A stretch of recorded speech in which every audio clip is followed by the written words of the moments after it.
Boa tarde. Estou à espera que o Ernesto chegue e estou aqui a tentar fazer.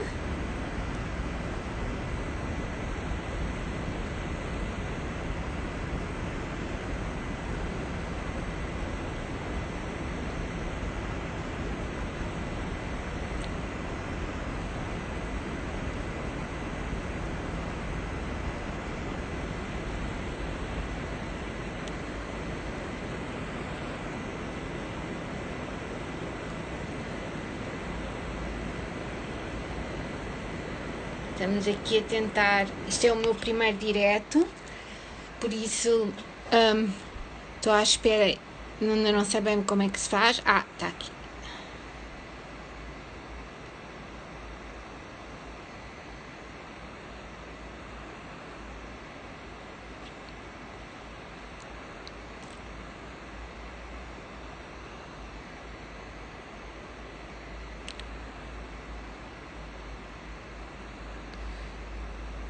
O teste correu bem, agora não está assim a correr tão bem, mas esperem aí.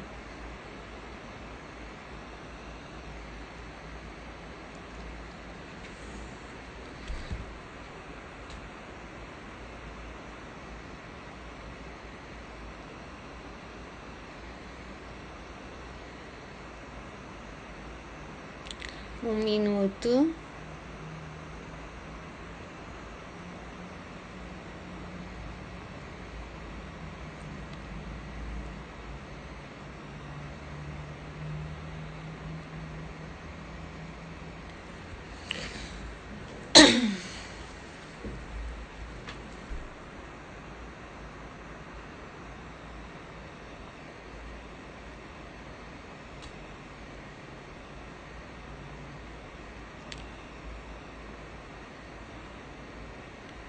Esperem aí um minuto.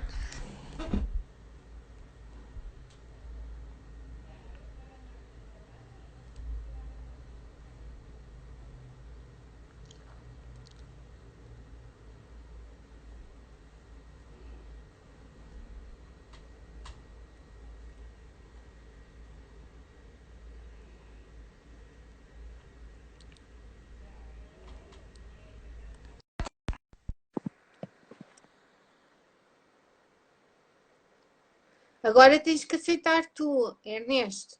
Crítica da razão. Ah, Ah! ahá! Agora Here sim. we go. Isto vai ser em português ou em inglês? Em português estamos em Portugal, meu. Ok, ok, sim, senhora. Então vá. Então, estás bem? Tudo Estou e bom? tu também Tudo fixe, aqui a tudo fixe. aguentar, Muito bem. estoicamente. Então, vamos lá. Isto é uma conversa informal e assim, relaxada, toda a gente agora faz lives e nós estamos habituados ao PowerPoint e aquelas coisas. Não sei se trouxeste um objeto pessoal, como eu te pedi, Um objeto pessoal, ou tu tinhas-me esqueceste. pedido isso?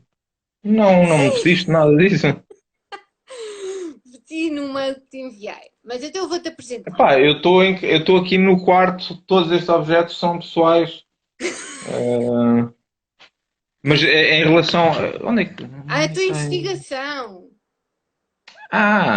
Minha investigação. Pá, olha, tenho aqui esta t-shirt maravilhosa, The Brain. The Brain, boa! Então eu vou-te apresentar.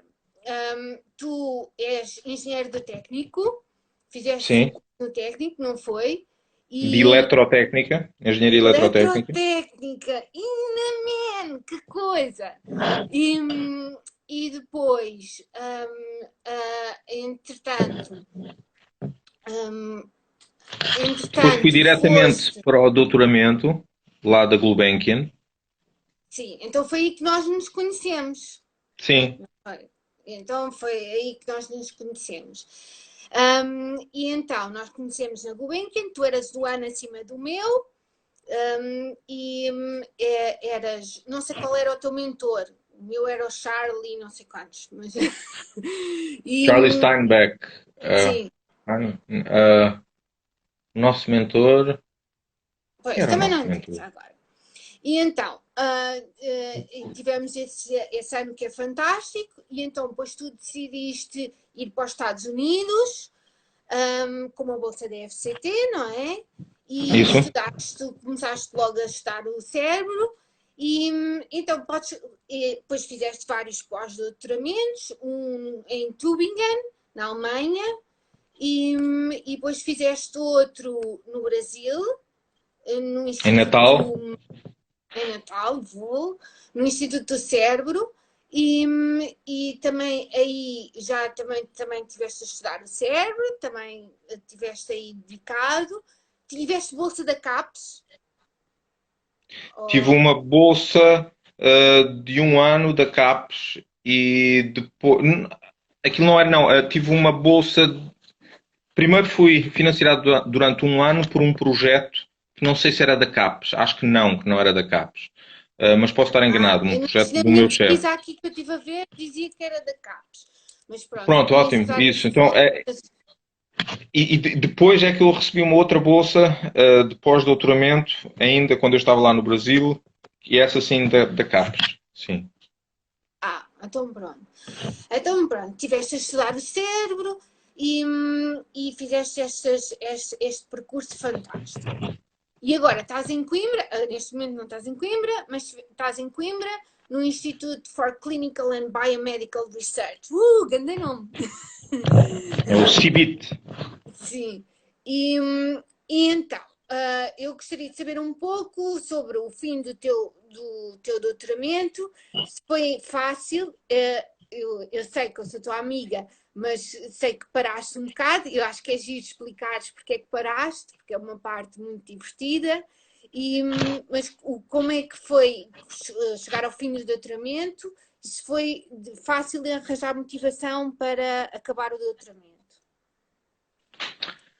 Não, não foi nada fácil e posso até dizer que sofri no, no pós-doutoramento, depois de acabar o doutoramento, sofri uma coisa que eu acho que é bastante comum em cientistas, que é um período em que o esforço é tal para completar a tese a tempo, que depois há o tal síndrome de burnout, e eu acho que eu tive. Um, e depois, então eu fiz o meu doutoramento, fiz todo o trabalho nos Estados Unidos, depois entreguei-o cá, e enquanto aquilo era aceite, enquanto a tese era e não era aceite para ser discutida, que eu defendi também lá no técnico, hum, passaram-se 2 anos, muito tempo, e eu vinha com vontade de tocar música. Então, durante esses 2 anos, dediquei-me, fiz uma bandazinha, andei por aí a tocar, ao vivo. Sim, Ahm, toda a gente lá na Gulbenkian dizia: o Ernesto não acabou o doutoramento porque vai ser músico. hum. Não, não, eu até acabar do doutoramento, trabalhei insanamente, porque eu tive que mudar de laboratório a meio do meu doutoramento. Eu primeiro tinha ido para a Califórnia e depois o meu chefe mudou-se de lá para o Texas e de qualquer forma aquilo não estava a correr muito bem porque eu estava basicamente sozinho a fazer lá os registros crónicos em ratos e, e então aproveitei para ir para outro laboratório onde já fizessem corriqueiramente esses registros crónicos intracerebrais em ratos. E então tive que Pois é, recomeçar tudo do zero e tive que fazer em, sei lá, 3 anos e meio ou quatro, ou, não, foram 3 anos e meio lá na Carolina do Norte. Tive que fazer tudo a mata-cavalos e isso paga-se o preço. O preço é que.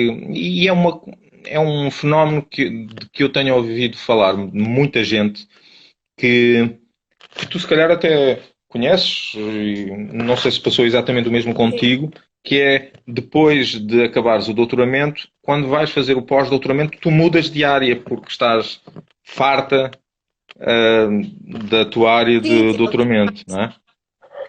sim. Isso é muito comum. É triste que assim seja, mas por outro lado, se calhar é inevitável. Hum, não sei o Não, que. Eu acho que também há uma coisa que nós temos que explicar para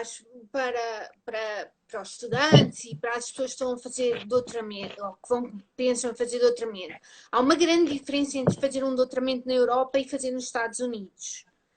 Porque eu acho Pois, que na Europa há timings e rankings e não sei o quê, e tens 4 ou 5 anos. Nos Estados Unidos aquilo alonga-se, assim, é uma never-ending story. E, sim. e as pessoas tentam suavizar, mas eu conheço pessoas que demoraram 15 anos a fazer e estão saturadas. Aquilo é mesmo, elas já não aguentam mais.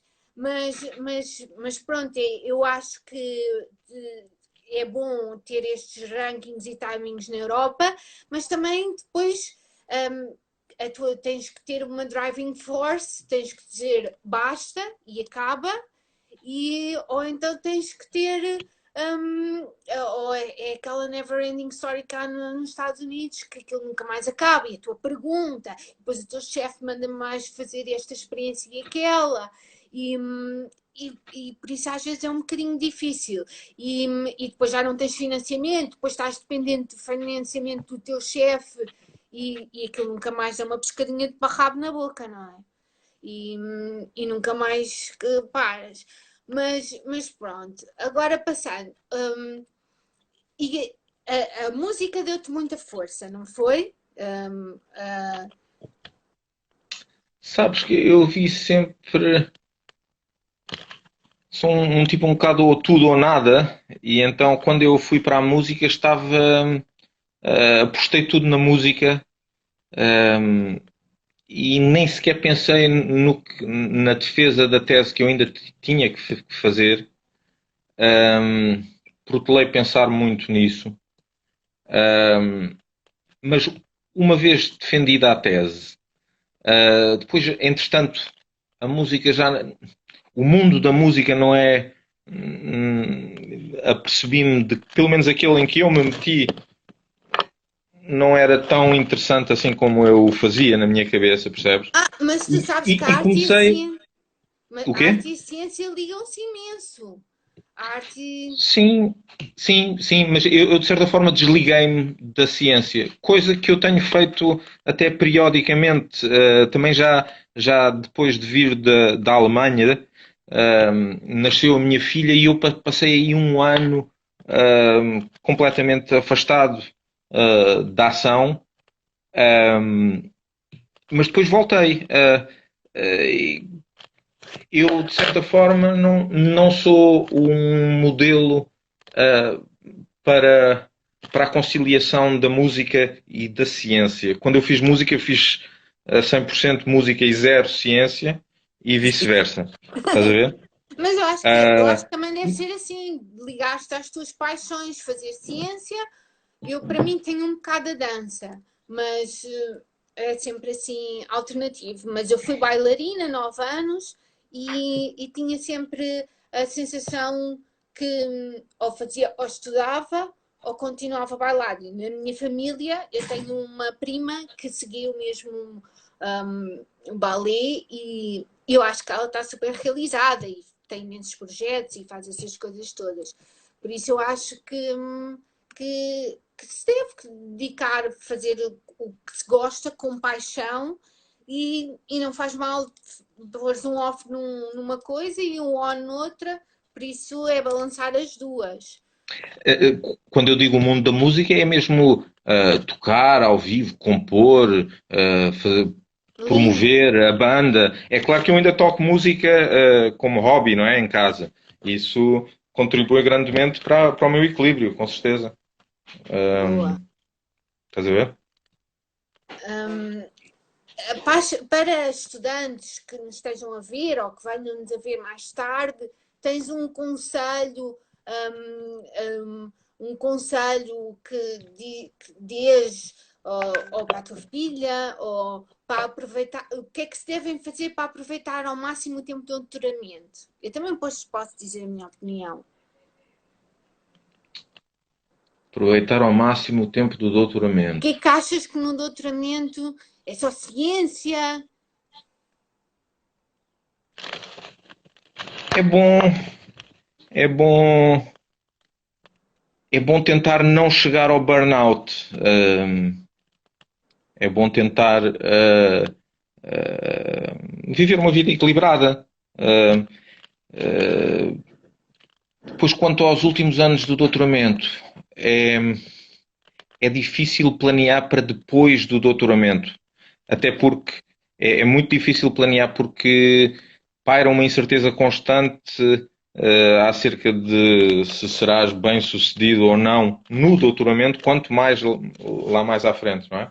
Mas o conselho que eu dou, lá está, de novo, é um conselho do senso comum, que é o trabalho, como já dizia um dos meus amigos e mentores, o Siddhartha, que já foi Era isso que é a no próxima laboratório pergunta. dele. O Siddhartha Ribeiro, eu trabalhei no laboratório dele lá em Natal. E ele dizia que, de facto, não há nada que resista ao trabalho. Ahm, Portanto, trabalhem, façam o que têm a fazer durante estes tempos finais do doutoramento, mas também não trabalhem demais, não é? Sejam Equilíbrio. diligentes, sejam diligentes, não trabalhem, não usem força bruta, usem força astuta. E planeiem e tentem planear para depois do doutoramento. Planeiem sempre a 1 ano ou 2 anos de antecedência, ou mais. Quanto mais, melhor. Olha, Uh, um dos e é teus, isso. um dos teus mentores é o Siddhartha, não é? Tens mais Sim, algum? sempre sempre gostei muito do Agostinho Rosa, que foi o Ah, meu sim, eu vi aqui orientador no teu orientador no, do o meu técnico. orientador na licenciatura e também durante o doutoramento. Um, Sabes, a maior parte dos conselhos bons e das orientações boas que tive, tive-as não dos. Bom, também dos meus chefes diretos, mas sempre encontrei grande motivação e apoio emocional dos outros, dos pós-docs, dos outros estudantes. Um, Talvez porque também tenha estado em laboratórios onde o chefe, por várias razões, o chefe estava um pouco distante da ação na bancada, percebes? Eu sei que no meu Isso, laboratório de onde eu estava, o chefe também principal, o Steve, estava distante e sempre a escrever ou sempre a rever artigos. E depois o resto do laboratório tinha muitos pós-docs séniores e muita gente a trabalhar assim. E eles eram pontos de apoio e eram pessoas fantásticas que eu fiz amizade e que foram espetaculares. Mas pronto, é o Siddhartha, o Agostinho e, e todos os meus orientadores me ajudaram bastante. O primeiro, que era o Jim Bauer, que tinha um estilo mais ou totalmente laissez-faire, segundo ele, e cada um destes conselhos refletem um estilo de pesquisa um pouco diferente, mas o que esse Jim Bauer me dizia, ou nos dizia a todos nós, é que a ciência é feita, tem que vir de dentro. É uma coisa. O conselho dele ia um bocado na contramão daquela mensagem que ouvimos de que a ciência feita em grupo é uma coisa colaborativa, é feita em grupo, etc. Ora, ele dizia que tens que ser tu a motivar-te a ti próprio, tens que, e se te conseguires motivar a ti próprio e se conseguires fazer as tuas próprias experiências com um mínimo de interdependência, portanto, não isso é um bocado necessariamente. americano. Esse é o ponto de vista americana, é a americana. Sim, Porque na sim, sim. Europa, o que eu senti cá, quando eu fiz o meu doutoramento era eu ia ao andar de cima e pedia para fazer não sei o quê, ia ao andar de baixo e ia a Cambridge, apanhava o comboio. Sabes, aquilo era muito. estava tudo muito centralizado e conseguíamos falar muito bem com as pessoas e conseguir publicar rapidamente porque tínhamos uma experiência ao lado ou fazíamos uma experiência com alguém que íamos agora até tem o Click Institute, que está mesmo no sítio onde eu trabalhei, e era fácil colaborarmos. Mas essa tua perspectiva é bastante americana. Sim, e lá no Caltech havia muitas inimizades, inimizades lá dentro do departamento e não era assim tão fácil colaborar entre o pessoal subalterno. Não tinha nenhum problema uns com os outros entre laboratórios, mas havia, havia capelinhas muito estanques lá, o que tornava. Eu tinha o laboratório ao lado, havia o laboratório do Anderson, que faziam experiências com a equipa em macacos, com aquela mesma técnica em que eu estava a trabalhar em ratos, eles tinham ali ao lado hiper afinado, tudo maravilhoso, e não foi fácil para mim colaborar com ele ou ir lá pedir indicações, ajuda, portanto não foi fácil que eu não fiz e passei lá 2 anos e meio. É Sim, sério, Ernesto? sim, sim. Fogo! É. Bem, Portanto, outro conselho é que eu dou aos estudantes de doutoramento que estão a acabar. Esse conselho que tu estás a pedir é para o pessoal que vai sim, ainda começar a fazer experiências ou já está na bancada a fazer já experiências e vai. está. E se calhar vai começar a pensar em escrever. Hum, pois, pois. O que eu posso dizer é que quando se começa a carreira científica, não se sabe ainda, algumas pessoas com sorte descobrem o assunto. A pergunta, como dizia o professor Coutinho. O Coutinho, olha, lá está o outro grande mentor, não diretamente, mas ele é um mentor de todos nós que passamos pela Gulbenkian. Mas é difícil e lembro-me do Paulo Vieira de falar nisso e de eu achar até um bocado chocante quando eu o ouvia dizer isso na altura. Eu Qual era a também. altura? Era quando nós estávamos a começar o doutoramento, em que o gajo dizia: pá, não interessa muito bem no que tu trabalhas durante o doutoramento, porque tu nem sequer sabes muito bem o que é que queres e, portanto, comes qualquer coisa com prazer. Mas, portanto, tanto não é assim que, como nós começámos a falar no início, muita gente depois muda. Entretanto, durante o doutoramento, descobre que não é exatamente aquilo que elas querem fazer, mas o que elas querem fazer, mas entretanto já descobriram o que é que realmente querem fazer na sua carreira. E por isso é que muitas pessoas mudam de área do doutoramento para o pós-doutoramento. Um, Qual é que era a pergunta mesmo, Filipe? Eu já me esqueci. É, era. Agora já nem sei. Mas agora, que hábitos ou recursos te ajudaram a ser uma pessoa independente? Tu dizes que não, tu és mais independente do que eu ajudava e fazia. Eu sou assim muito comunicativa. Portanto, eu ia logo perguntar a não sei quem, ia perguntar como é que se faz isto, como é que se faz aquilo e não sei quanto. Alguém tinha assim um protocolo. E tu, para seres mais independente, que recurso é que tu utilizaste mais? Repara, se houver a possibilidade de eu perguntar a alguém para me ajudar, eu também o faço. E exorto toda a gente que o faça, não é? A colaboração é muito mais. eh, pode ser muito. Pode ser muito melhor do que sozinho, mas também mais vale sozinho do que mal acompanhado, não é? Mas a independência ganha-se com know-how, não é? E o know-how ganha-se com trabalho, estudando, fazendo, às vezes não tendo medo de meter mãos à obra, ou tendo medo e superando esse medo gradualmente. Às vezes vemos que gostamos de coisas de que não imaginávamos gostar, como eu adorava fazer lá os microelétrodos numa lupa e eu nem tenho visão tridimensional, Eu sei, tu por tens isso, aquele problema nos olhos. sim.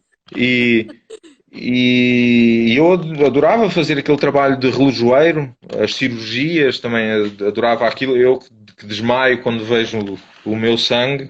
Eu Mas eu E adorava fazer microinjeção de embriões. Adorava estar a injetar e chegar lá de manhã às 7 da manhã e estar a isso, injetar os embriões e a fazer aquelas experiências todas e injetar e depois ir colectar os embriões e ver no microscópio.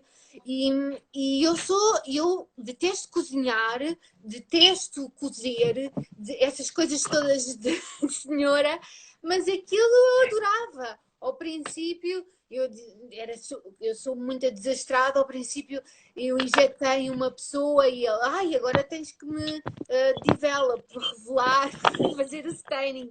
Mas tu injetaste uma pessoa? Como assim? estava Mas a por tentar engano, injetar. Sim. E deste estava uma picada. a pôr uma agulha com RNA e o DNA, já não sei se era para fazer um transgénico ou para injetar um embrião, e depois eu estava super nervosa, sou super nervosa, tu sabes. Sim. Estava a tentar fazer e a agulha voou e foi injetar o outro que estava. E ele, ai, agora tens que me fixar e fazer o protocolo em mim, assim, a gozar imenso comigo. E eu, ai, agora! Mas pronto, eu super nervosa, assim. Mas pronto, essas experiências foram giras, mas depois eu apanhei-lhe o jeito e adorava fazer aquelas coisas. E tu também devias adorar fazer aqueles setups nos ratinhos e essas coisas. Um, e e o que é que tu achas? Outra coisa, que habilidades, que skills foram o teu maior know-how? Dizeste que é o trabalho, e eu vejo que isto digas-te a fazer com. E qual é que achas que foi. Agora, podemos dizer que o teu orientador agora é o Miguel Castelo Branco. O que é que achas que ele valorizou mais quando ele te conhecia? Ele já te conhecia da Coreia. Pronto, para quem não sabe o que é a Coreia, nós tínhamos de ser avaliados todos os anos, se continuávamos ou não. E íamos uma semana para um hotel espetacular e em setembro dávamos palecas e éramos avaliados. E o que é que achas que o Miguel viu em ti que te disse agora para ir para a equipa dele em Coimbra? Acho que ele gostou da ideia do projeto, gostou da, da ideia Sim, e não desgostou de mim. ele conhecia-te Mas, da Coreia já há um bocado. acima de tudo, eu acho que eles já estão a trabalhar com na área em que eu trabalho, que é do neurofeedback, que é basicamente mostrar às pessoas o que se passa dentro do cérebro, não é? Para depois elas controlarem, ou vice-versa, ou o computador controlar o cérebro. E eles já estavam a trabalhar nesta. Portanto, há duas modalidades, ou é a pessoa que aprende a controlar uma parte do seu cérebro porque a vê num ecrã, por exemplo, e lá, por treino, tentativa e erro, aprende a controlar essa parte do cérebro, ou então podemos tentar fazer ao contrário, que é o computador, sabendo o que se passa no teu cérebro, modifica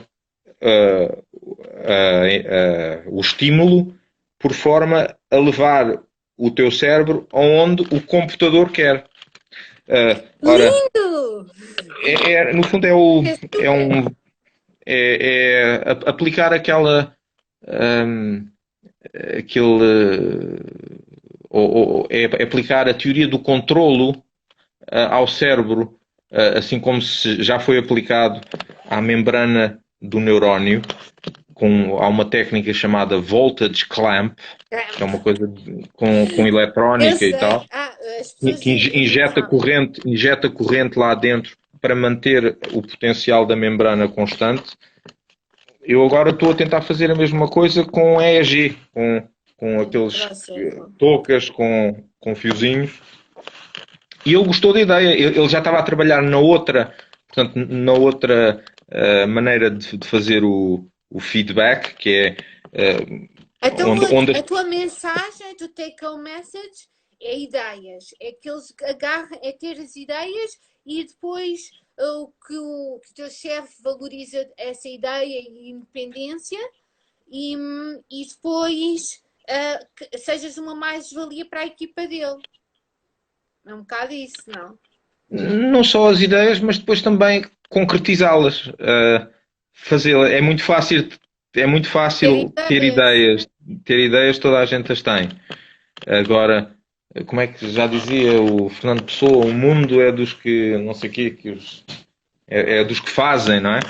Uh, é importante ter ideias também, mas mais importante é concretizá-las, não é? Se é para escrever um artigo, uma coisa teórica, então toca de fazer as equações. Se é simulações, toca de fazer. Se é experiências, toca Simulações. de fazer experiências.